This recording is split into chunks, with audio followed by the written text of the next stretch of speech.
1, 2. Right. How are we doing, everyone?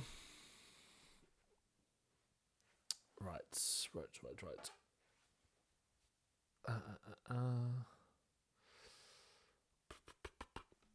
Hello. How are we? How is everyone doing? Deadline day today. I am so glad the transfer window is nearly done. I'm so glad the transfer window is nearly done. We're nearly there. How is everyone doing? Cameron, Kai, Ben's late again. I was 2 minutes after I scheduled the stream for. I think that's pretty much on time. How are you all doing? Bell, how you doing, mate?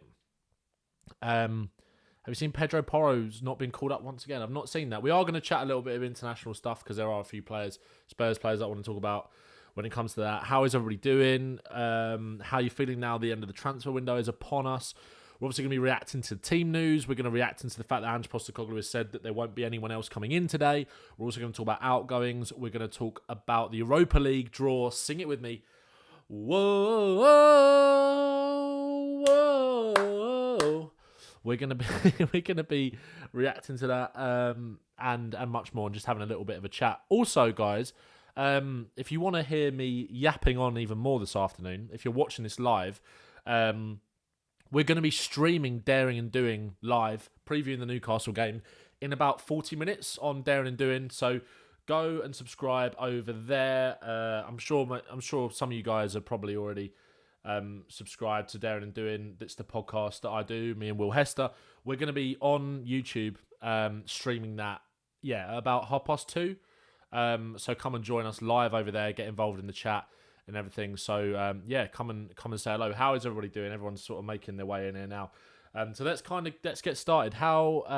So Postecoglou's done his press conference just now this afternoon. There will be kind of more quotes kind of rolling in as we do this. So if there's anything you guys want me to talk about that I haven't got up here, then please just put it in the chat and I'll find it and we'll react to it.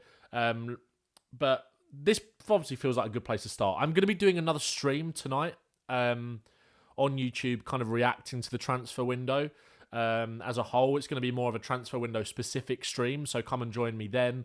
Where we can kind of get your thoughts on it. I'll be giving my thoughts. I'm not going to go into too much detail on how I feel about the transfer window and how I feel about us not getting one more in today, because I'm going to do that in the stream later on. It's going to be more of a kind of transfer specific stream where we kind of get your thoughts and get you guys involved as well.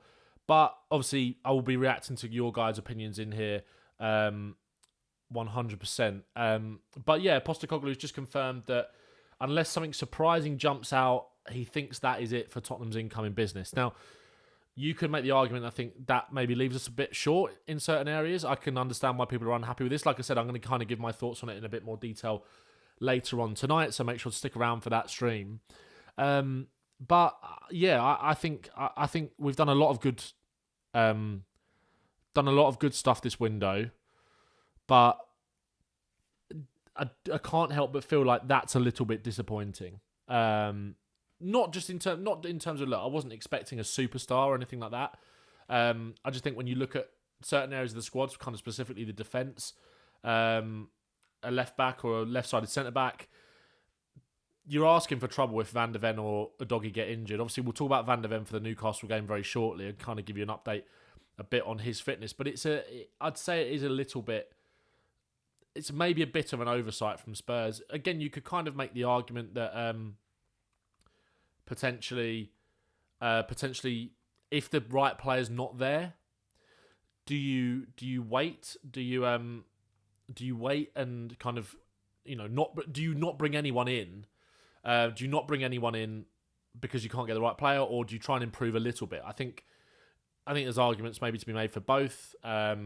This was, someone just told me to check what Fabrizio Romano's latest tweet was, which is this. Again, it's just a quote from Ange Postecoglou from the press conference. Ruben Rodriguez says, Rome wasn't built in a day. Exactly.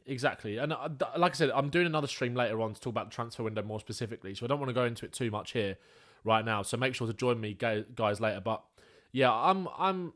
That's kind of how I see it. Like, I'm frustrated and I'm annoyed a little bit that we didn't do that, sign a left-sided centre-back cover or left-back cover. And look, maybe something will happen later, and maybe we'll have something to react to, but I doubt it. To be honest, if I'm just kind of saying this. I do think it's a bit of a problem, but I do think when you look at the transfer window kind of holistically and the business that we've done to get out, getting the players out, I do think we've done a lot of good work there. And I think if you look at Arsenal as almost a bit of a blueprint in terms of what they've done under Arteta, it's an evolution, isn't it? Like, you can't do everything in one transfer window. They were able to get a lot of high earners out of the club over the course of a few windows. It then set them up really nicely for the last 2 or 3 windows that they've had. So yeah, I'm kind of in the middle. I'm in the middle, but I'm going to kind of give a bit more of a rating on the window as a whole later. So make sure to stick around for that. I'm going to be doing a stream later on, as I said. But looks like that's potentially it for Spurs in terms of incomings. Jess says I'm super late to the stream. What's the update with injuries? Don't worry, Jess, you're not super late to the stream. I started about 5 minutes ago. Let's talk about injuries quickly now. So Rodrigo Bentancur is back. Ange Postecoglou said that he's kind of gone through all the necessary protocols and better than tests after he was obviously stretched off against Leicester. He said Rodrigo's all good. He's passed the protocols we need to, and more importantly, he feels really good. The medical team are really comfortable being with him being available for Sunday, which is good. Unfortunately, Dominic Solanke who also picked up a knock against Leicester and missed last weekend, isn't ready to return, and reported that Richarlison was injured in training this week and expected to miss the next few weeks. It's just, I'll talk about Richarlison more in a minute, but it's just so frustrating. He said Dom is close, but we're going to be a bit cautious with him. We've got a big programme post the international break. Obviously, he's talking about the North London derby, and obviously some of the fixtures that are coming after that, the Europa League starting, etc. A lot of games coming in September. So we'll miss out on Sunday. The only other one we've got midweek is Richarlison, who unfortunately picked up an injury in training, so we'll probably miss the next few weeks.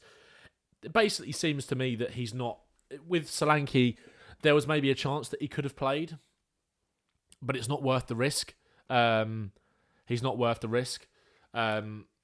Which I understand that. I do understand that, especially with the games coming up. Look, I do think, again, I'm going to be doing a video, or I'm going to be doing another stream tomorrow, like I always do, where we kind of look ahead to the next game. I'm going to be doing a kind of a stream in terms of how we set up against Newcastle. So, again, I want to save that chat a little bit more for that. But you guys let me know in the comments now what you think in terms of who should play through the middle, because all 3 strikers we've got at the club are injured at the moment. Obviously, Will Lancashire is injured. I don't think Lancashire would be risked anyway. Not risked. I don't think he'd be used anyway, to be honest. If he was fit, I think he'd still be more likely to go with Sonny or Kulusevski down the middle. But you guys let me know what you think in the chat in terms of how we're going to set up. But like I said, I'm going to be doing a stream tomorrow talking about that. And so, yeah, again, make sure to kind of join me for that one. But yeah, Bentancur's back, and no word at all on Mickey van der Ven. So it was obviously a completely imaginary injury, and he's fine, which is good. So Mickey van der Ven is fit to play against Newcastle, but Solanke and Richarlison miss out. But we've got Bentancur back, so it's a tricky one. Matthew Coppola says Kulu up top. Ronnie's kind of given his team. I will be giving my team on stream tomorrow. Ruben Rodriguez says better to have Solanke 100% for the North London derby than 50% against Newcastle. I agree. I do worry about going to Newcastle without that recognised number 9.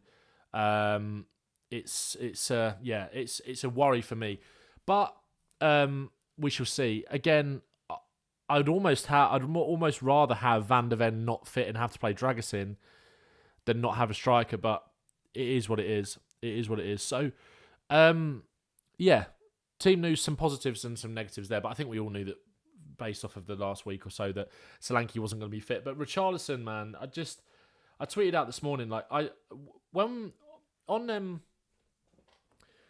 on stream, I remember when it came out that we were signing Solanke, and then the news kind of also came out that Richarlison didn't want to go to Saudi Arabia, and that it looked like he was going to stay at the club and have Solanke there as well, and they both compete with each other. I was very pro that, and I was really happy to see Richarlison stay at the club, because that's how that's kind of how a big club operates in terms of having 2 actual proper strikers that can kind of rotate and compete. But these are the exact situations where you need Richarlison to come in when Solanke's. Look, we didn't expect Solanke to be injured straight away, and obviously it's unfortunate. But Richarlison had the whole summer to recover. He played 10 minutes away at Leicester, 20, 30 minutes against Everton, and now he's picked up another injury in training. So it's so frustrating. It's so frustrating.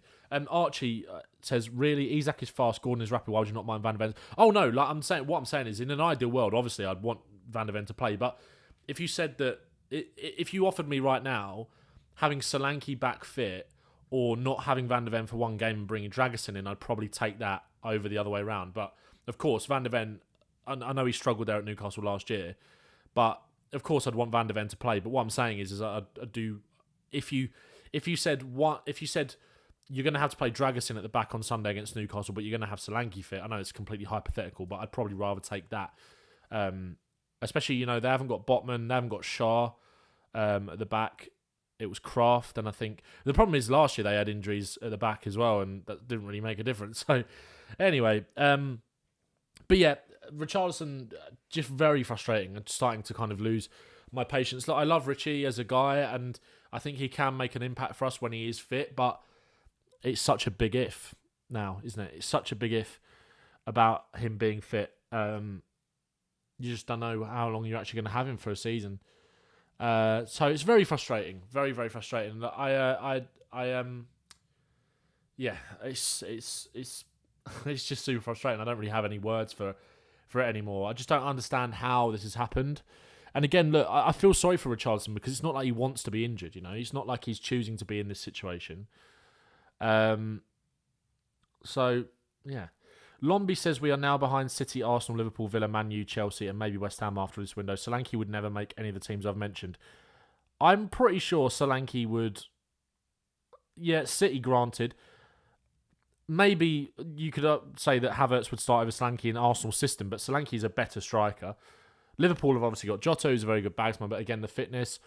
Villa, yeah, they've got Watkins, but Solanke isn't that far off Watkins' level. Manchester United, so you're saying off the back of what? 1 or 2 games that Xerxes would start over him. Højlund obviously didn't fit at the moment. I'm pretty sure he'd start for them. You'd probably take Solanke over Jackson. And I'd 100% take Solanke over Füllkrug. So I don't really understand your point there. I get why people are frustrated with the window and in terms of how it's maybe finished and how we haven't got another centre-back over the line, etc. But I don't think people should use that to start taking it out on the players that we have brought in. I think it's about what we haven't done rather than what we have done. I don't think you can complain about what we have done. I think it's about what we haven't done, if that makes sense. But yeah, Richarlison, these are the games you need him for when your striker isn't fit. And if you're not fit, you're not it, So, yeah, frustrating. I think obviously the difference is with Solanke is that Solanke hardly ever gets injured, and it's just unlucky that he's come to Spurs. Obviously got a bit of an impact injury against Leicester. His ankle's blown up a little bit.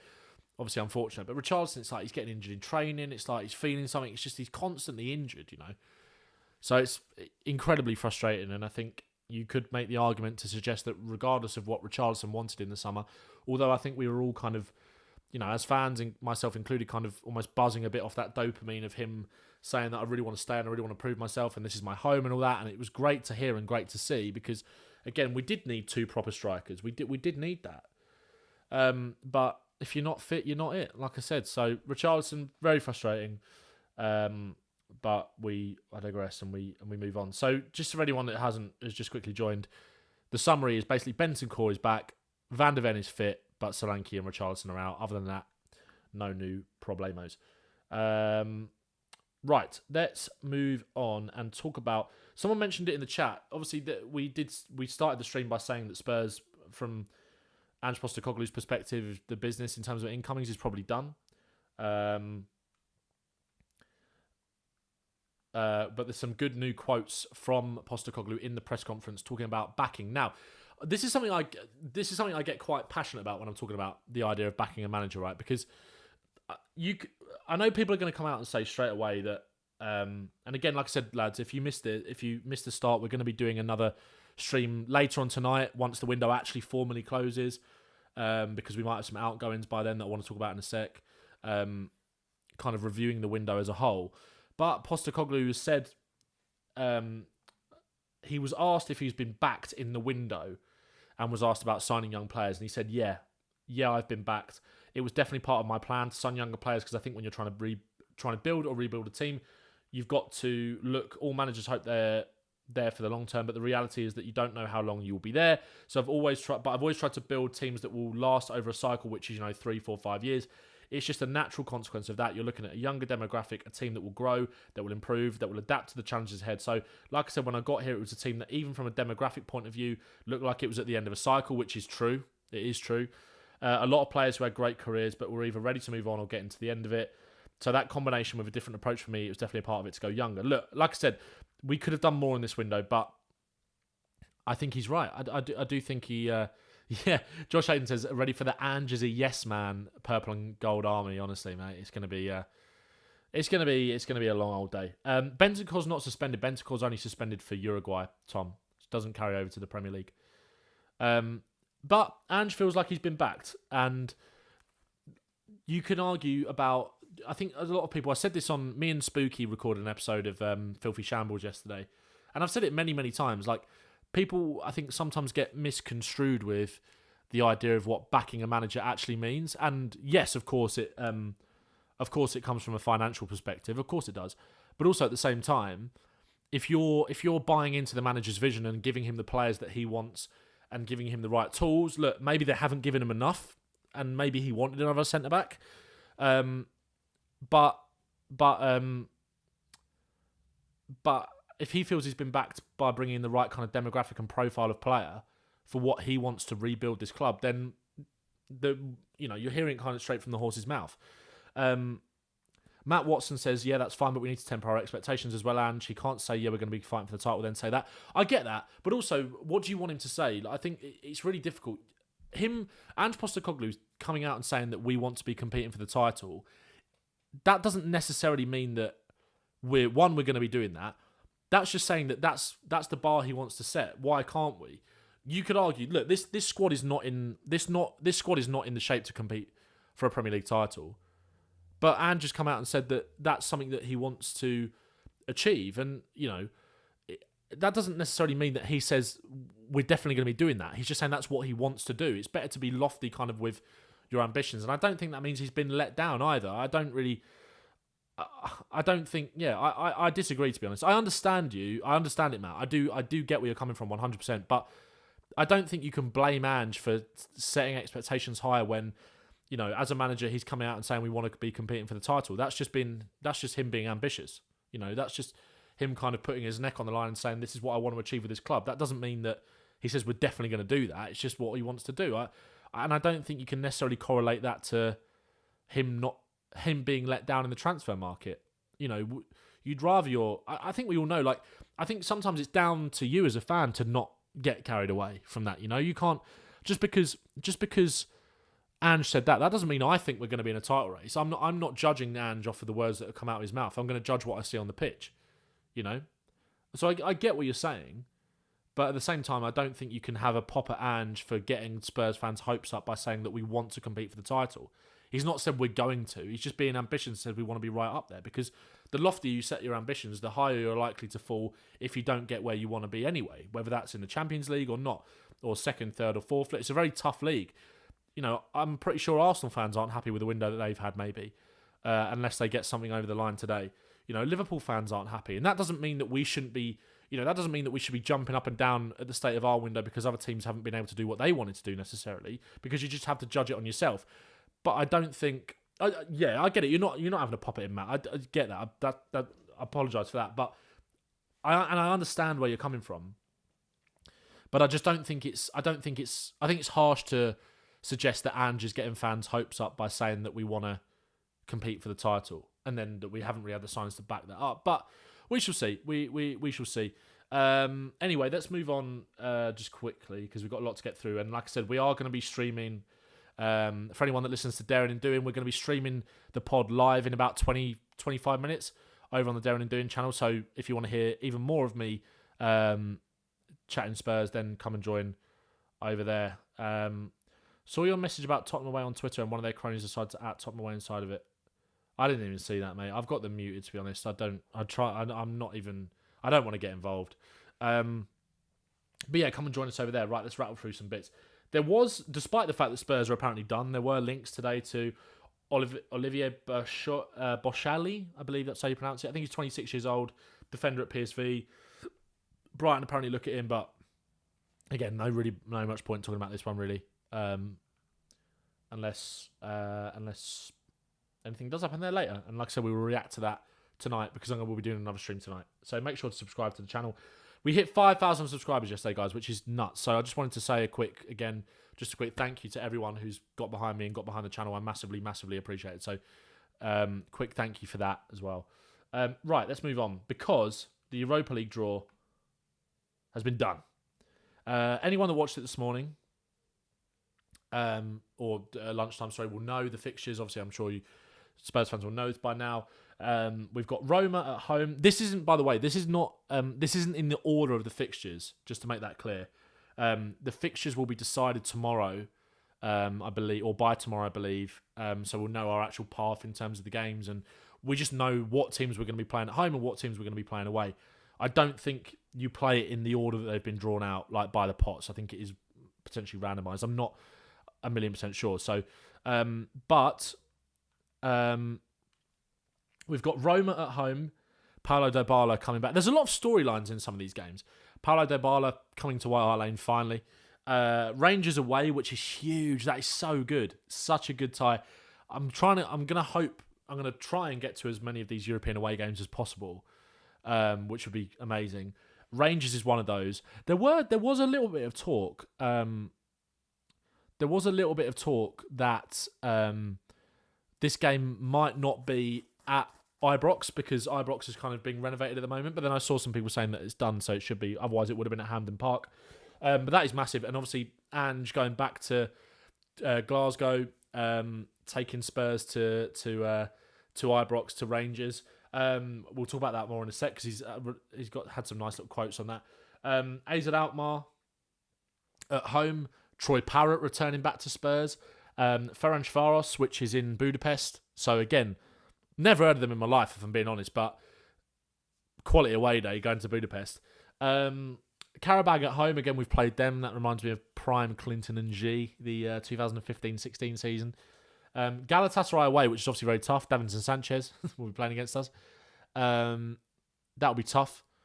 Elfsborg at home, and then Hoffenheim away. We're doing some research into Hoffenheim this morning. It's a very, very, very small town in Germany in the middle of nowhere for like a decent sized club as well. Huey says, if you're in Glasgow for Rangers, give me a shout, Ben. I live in Glasgow, Copeland Road, just about finished at Ibrox. Nice. Okay, mate. Sweet. Yeah, hopefully you get tickets for that one. So Roma, Rangers, AZ Alkmaar, Ferencváros, Karabag, Galatasaray, Elfsborg, and Hoffenheim. So definitely winnable, those games. Definitely should be looking at getting through to the knockouts. Just a reminder in terms of the format, it's the same format as the Champions League. So you play 2 teams from pot 1, 2 teams from pot 2, 2 teams from pot 3, 2 teams from pot 4, 1 at home and 1 away in each. Like I said, we don't know the order of the fixtures yet. It's the top 8 that qualify automatically through to the knockouts. Because it's a league phase. Then the teams that finish 9th to 24th will go into a knockout playoff round in the new year.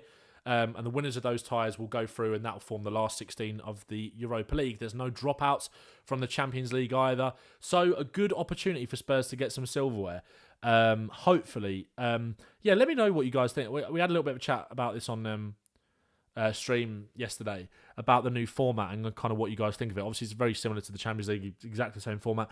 The Europa Conference League, which I think the draw is being done now, which Chelsea are obviously in, I think the format is exactly the same, but there's less games because there's less teams in it. So you play 6 games, 3 at home, 3 away, rather than 4 at home, 4 away. We did escape Fenerbahce, but Manchester United didn't. So Jose Mourinho will be facing up against Manchester United, which will be absolute cinema. I think it's at Old Trafford as well. Well, actually, I'm not sure. It might be in Turkey. With this draw, we should be getting top 8. Yeah, I agree. I do agree, mate. 100% agree. Any idea on what the average point total is needed to make at least the playoff map? Mate, this is the first year of the format, so your guess is as good as mine, bro. Sanchez and Ndombele, Aurier, Jedson Fernandez and Carlos Vinicius, all at Galatasaray, Spurs v Spurs. Jesus, man. That is going to be... That is... What is the game? Let me know in the chat. What is the game that you're looking forward to the most, and what game you're looking forward to the least out of these? Yeah, please do let me know. But Roma at home will be good. Obviously, there's some big ties in there. AZ Alkmaar again, obviously not like a massive side, but it's a good tie. There's a few ties in here that do just scream Europa League. But all of the away days for the fans that are going, like I said, I'm going to try and get to as many as possible. I think Galatasaray will be really tough. I'm going to try and get to Rangers, maybe try and get to Ferencvaros as well, and hopefully Hoffenheim. But they are 4 quality away days, 4 quality away days. Yeah, Football Manager players will know all about the draw. From FM, it's about 15 points that get you to the playoffs. Okay, interesting. So 5 wins out of 8, and you're basically guaranteed to go through. That's a lot, to be fair. It's going to be tough.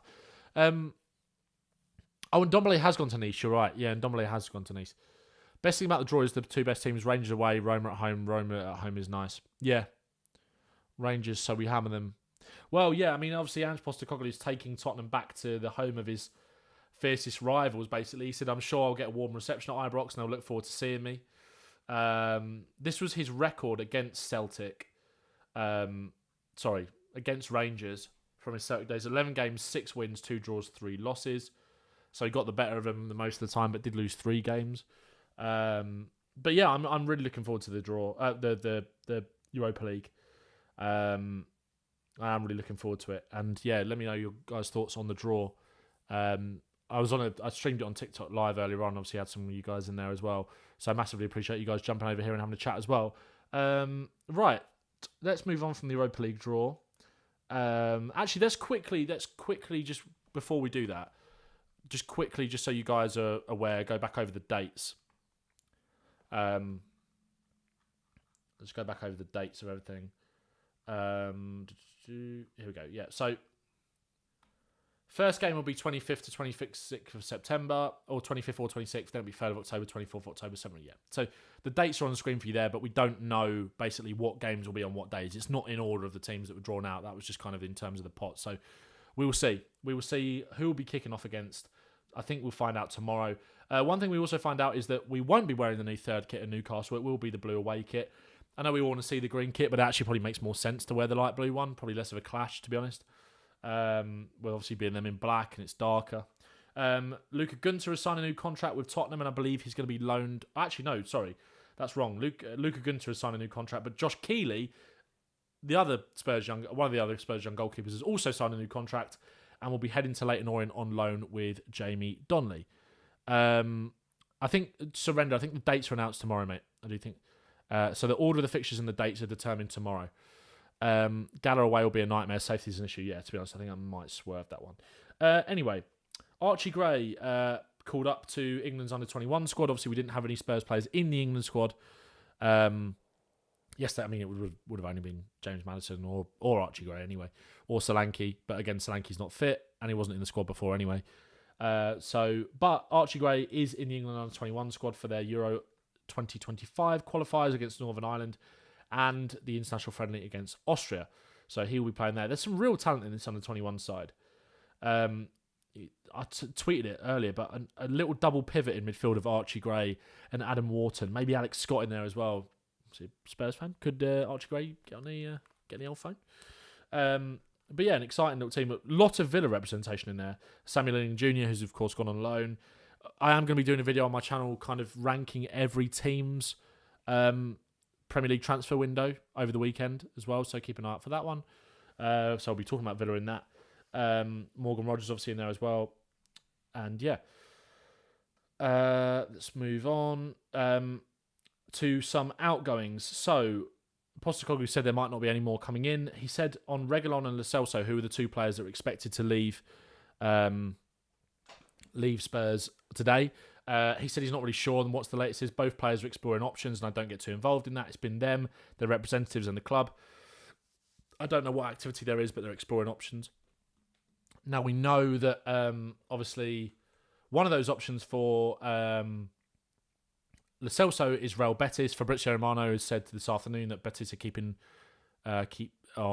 working on the deal with Spurs, trying to get the green light. He loves that green light. That's almost his new thing, isn't it? Conleth Mulholland. Solanke is out, mate. Yeah, sorry. We covered the team news at the start of the stream. he will be missing. It basically, with Solanke, it kind of sounded like it was almost like he could have maybe got through the game, but they don't want to risk it because they've got a big run of games after the international break, which is fair. You'd rather 100% fit Solanke for the Arsenal game rather than a 50% fit Solanke for the Newcastle game. Morgan Rogers, great point, surrender.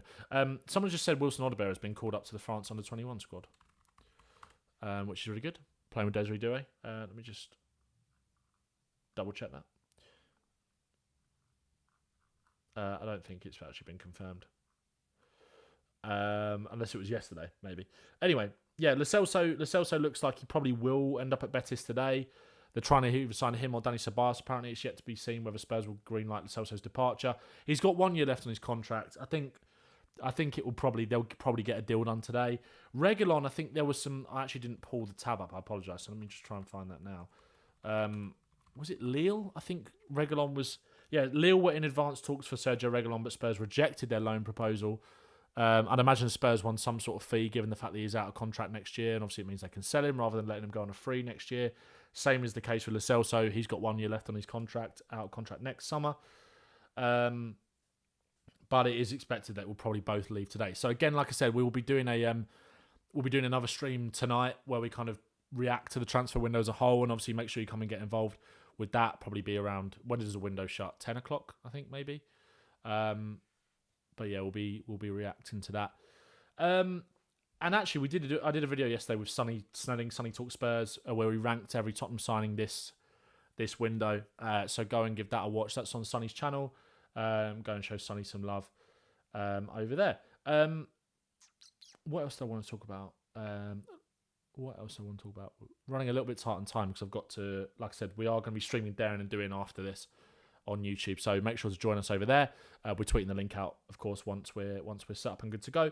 The final thing I wanted to talk about was, I'm not sure if you guys saw this, but basically Jamie Carragher yesterday, obviously, good mate, Cara, my good friend,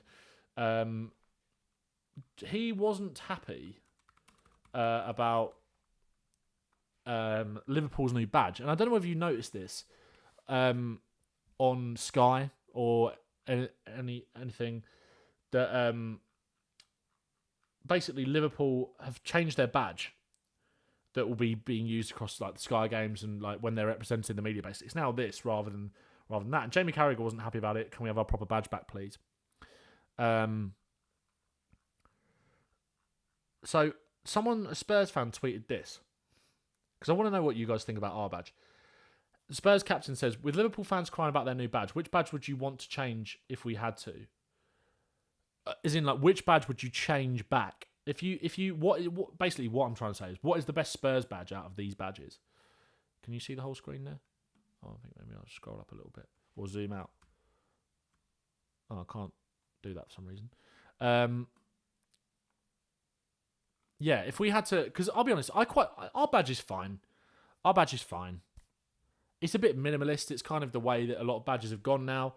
I think it's classy, but I think we've had better ones in the past, for sure. I do think we've had better ones. If you're just joining, by the way, we have talked about Europa League draw and everything in the transfer window and team news. Huey says 1999 to 2006. Yeah, that's this. That's oh no, hang on. That's this one. I do quite like this one. The OG 1920. Yeah, I mean the cockerel in the shield is great, isn't it? You actually can't see that because for some reason it won't let me. Actually, let me do this.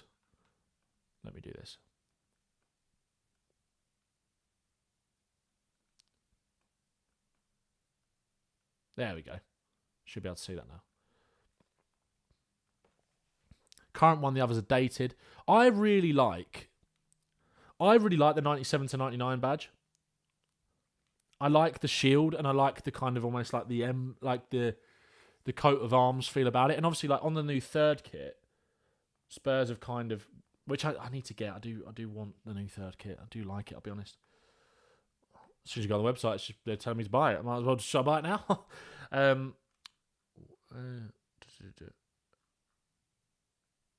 When you look at the badge, obviously it is, it's kind of, we've sort of gone back to that a little bit, which I really like. As you can see, Timo Werner, Amanda Nilden, and Archie Gray there. Let's get a little zoom in on the old badge, if we can. I do like the shield. I do like it.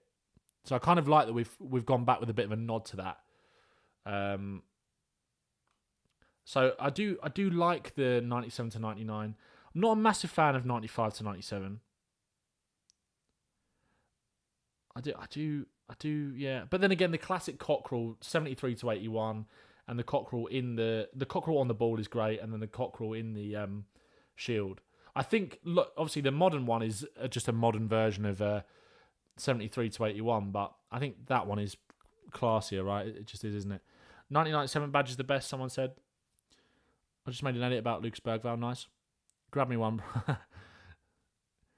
Best has ever been, timeless and classy. 99 to 97 to 99 feels like Burnley. I do like the coat of arms kind of feel of it, though. I do like that.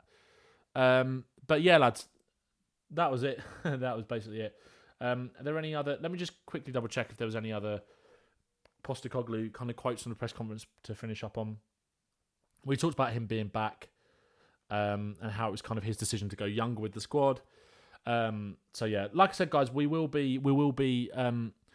will be back streaming again tonight on YouTube, kind of reviewing the window as a whole. Like I said, I haven't really given my opinions on it too much in this window or in this stream, just because I'm kind of saving it for later. So make sure you come and join me. Then again, massive thank you to supporting the channel and getting to 5k yesterday. Make sure to go and follow me on TikTok as well. Things moving along really nicely over there, and also my second TikTok page, which is my dedicated Spurs account, where this is just going to be Spurs stuff.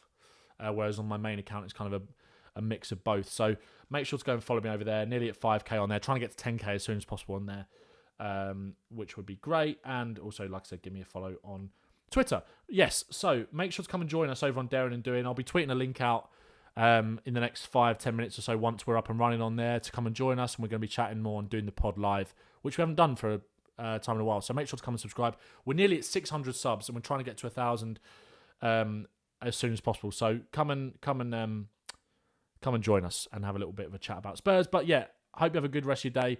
See you on the stream on Daring and Doing. See you later on my stream reviewing the transfer window from a Spurs perspective. And yeah, as Spencer FC used to say, don't go changing. Up the Spurs.